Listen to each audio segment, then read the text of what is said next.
To say that Adventure Time as a series is heavily intertwined with its use of music would be an understatement, as some of the best and most emotionally poignant episodes in the entire show, like I Remember You or What Was Missing, reach their immense quality and emotional poignancy on the backs of the multiple songs throughout each one. And even in less intrinsically musical episodes, some of the best moments are consistently musical in nature, as the series stretches the concept to its absolute limit. And of course, with music at its core and an absolutely ridiculously great ensemble cast, there was no way we were ever not going to get a Battle of the Bands episode at some point, and in the show's 8th season, it finally delivered. And while the musical does feature the great songs and hijinks pretty much required by the concept, it also takes a look into Finn's grief regarding the events of I Am a Sword, and how it's affected by his newfound relationship with the titular singer, and that's what we're talking about today. In this video, we're going to go through all 11 minutes of this heartfelt celebration of music, and discuss how, in between some really interesting and heartfelt shenanigans at the actual Battle of the Bands, the musical delivers one of the most emotionally resonant episodes in the entire series. And guess who the special celebrity guest judge is? Donnie? Despite there being a few episodes in between featuring a normally outgoing Finn, a gap proved to be canon by this one pretty clearly showing Flame Princess after Bun Bun, the musical is the first episode in the season to dive into the emotional consequences of I Am a Sword, where Finn inadvertently wrecks his namesake weapon. Whether you believe that this sudden state we see Finn in is a result of him realizing that the sword isn't improving, or a statement on how depression can come in waves, or just awkward scheduling, is up to you. Anyway, this episode kicks off in the dead of night, with Finn ignoring his family's kind attempts to cheer him up, as he can't stop staring at the damage that he caused. Despite everything going around him, Finn can't get his mind off of what happened, as in his own words, everything is broken. This obviously freaks Jake out, as he calls PB, who recommends Plan C, and a few Jake hijinks later, and Finn finally stops his depressed staring to discover what Plan C is, which is a Battle of the Bands being kicked off in the Candy Kingdom. The first performance of the episode comes with the long-awaited reappearance of Susan Strong after a staggering 50-episode absence, who kicks off our competition with a fairly short song that still has some pretty meaningful lyrics tucked in about finding your own path despite the pain, something that hits quite a bit differently after watching Islands. Either way, while it is only for a short 30 seconds, it's nice to see Susan again. Her song is really well sung, and the subtle setting up of events later in the season is great too. Anyway, after her performance is cut short, Jake and Princess Bubblegum fill Finn in that he's the celebrity judge of the competition, something that does initially seem to genuinely somewhat distract him from his troubles. And her partnership with Jake makes for some really great wholesome moments throughout. Anyway, performance number 2 is up. And while I probably don't need to put the lyrics up for this one, as they aren't exactly deep, it is really fun to see Flame Princess and Nepter's rap performance as FP continues to pursue hobbies outside of just being royalty. And while this is probably Flame Princess's most enjoyable set of bars, I do kind of wish that they had just gone all the way and given Flame Princess and Nepter a licensed song, as I would have loved to see the pair try to keep up with something like a Beastie Boys track, although I think the very cartoony rap that we end up getting was probably the only option. Still, this scene is certainly fun to watch, especially with the pair showing merch at the end. During the middle of the next song, Finn bails with Jake and Lady Radicorn and never actually returns to the Battle of the Bands. But for the sake of this video, I'm going to stay with the actual competition until the end, and then go over to whatever Finn's got going on. Anyway, the next performance is Francis Forever, sung by Marceline,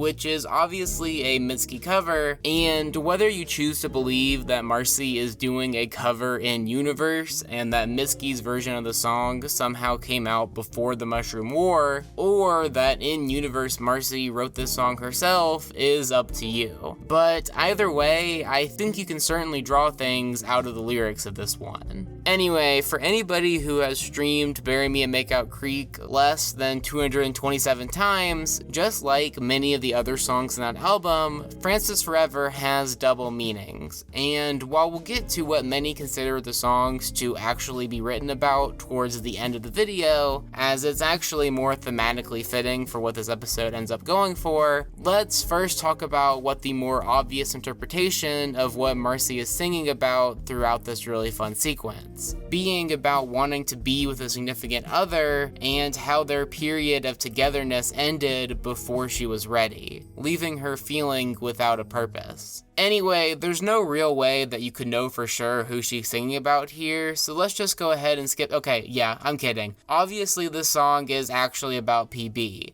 and is, in effect, a more honest version of I'm Just Your Problem, as Marcy sings about the metaphorical summer of her and Bonnabelle's relationship ending before she was ready, and leaving her with no idea about where their relationship stands. Because of episodes like What Was Missing, Marcy and PB's relationship has and always will be tied to music. And having this song right in the middle of the episode about the power of music works really well to drive that in. In general, while Finn's story in this episode is where the bulk of the theme resides, at the actual Battle of the Bands, the power of music to bring everyone together works so well, as we get one of the largest collections of the show's cast before the finale. Anyway, eventually Ice King, who is the hilarious security detail at this event in what was presumably a kind gesture from PB, releases his security penguin armada, who begin to ruthlessly wreck the crowd so that he and Gunter can give the last performance of the competition with a cover of the 1970s hit Do the Boogaloo. And while I would love to tell you that it's also thematically fitting, as it's about music as an outlet to move past your problems, I think that we all know that its inclusion was purely comedic, and it obviously hits, giving us by far the funniest moment of the episode right at the end of the actual Battle of the Bands segment. In general, the competition portion of this episode is filled with great character moments, fun performances, and just overall one of the best showcases of Adventure Time's cast.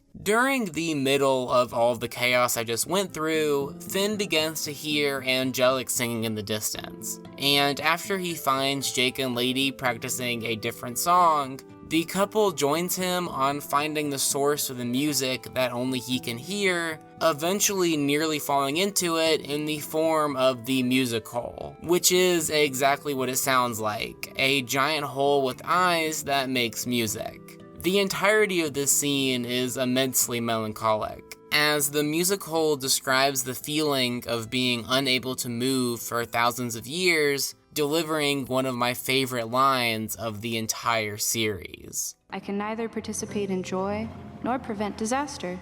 so I sing. This line genuinely gives me goosebumps every single time I watch this episode, and it genuinely wrecks Finn for reasons that I'll get to in a moment. After this line, we get one of the most quietly impactful scenes of the episode, as the musical explains that the only people who can hear her singing are people who either see the world with childlike wonder or are going through loss, as Finn immediately assumes that he's falling into the second camp. While this line initially seems like something to explain why only Finn can hear what she's saying, the ease for which Finn immediately disregards the idea that he could see the world with childlike wonder hits like a truck. And, of course, it's obvious that after everything we've seen Finn go through, that he couldn't possibly still see the world that way. But that doesn't stop the audience from stopping to realize how far Finn has come from the first season, as he certainly saw the world with childlike wonder. While we'll get to what the musical represents thematically towards the end of the video, as a character, she really just serves as somebody for Finn to talk to who's also going through a rough time,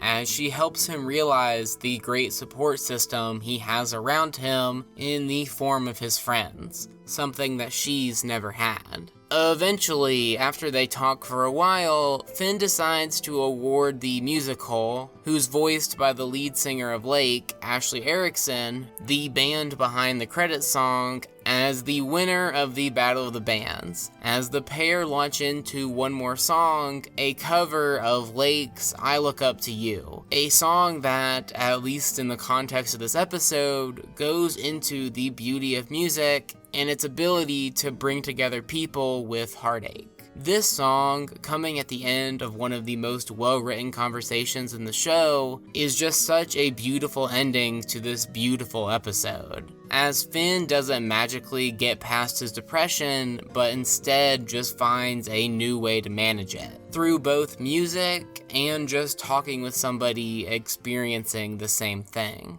Why do I look up to you?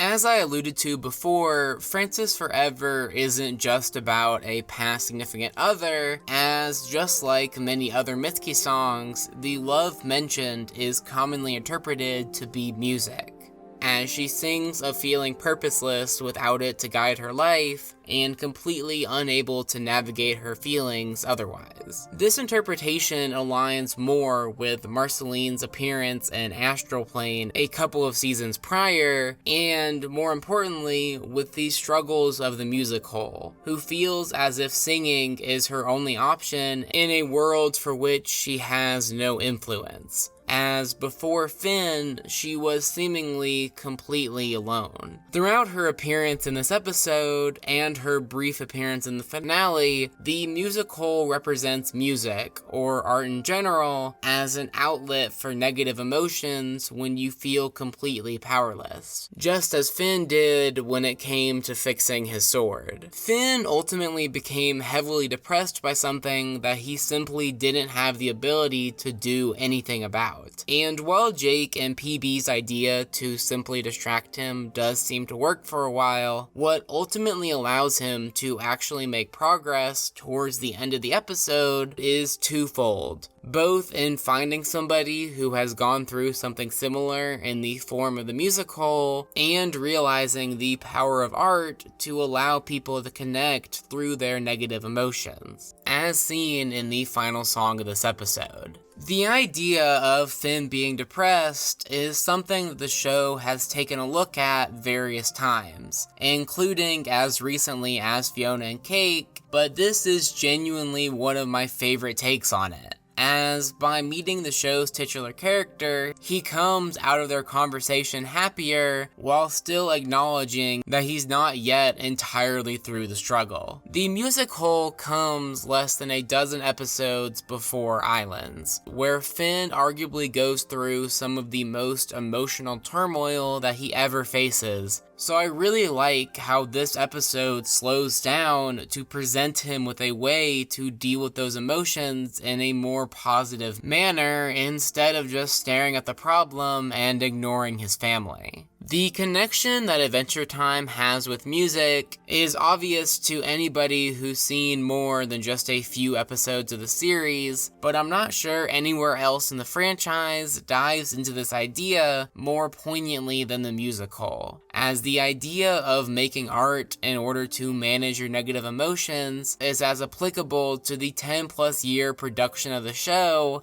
as it is for any of the characters. While the fun performances during the Battle of the Bands is great, and this episode has some really fun gags, some I didn't even mention, it's Finn's conversation with the musical that I often find myself coming back to, as the show's ultimate love letter to emotional release in the form of artistic expression. Anyway, that's about it for me. After doing Fionna and Cake throughout all of September, it was definitely nice to dive back into some original Adventure Time. And in about 2 weeks, I'll be back to talk about another episode with a depressed Finn. In the meantime, if you really want to see even more of my questionable takes on animation, my Twitter is somewhere in the description. But either way, this has been AmpleSamuel, and I'll see you in a week to finally cover something I promised literal months ago.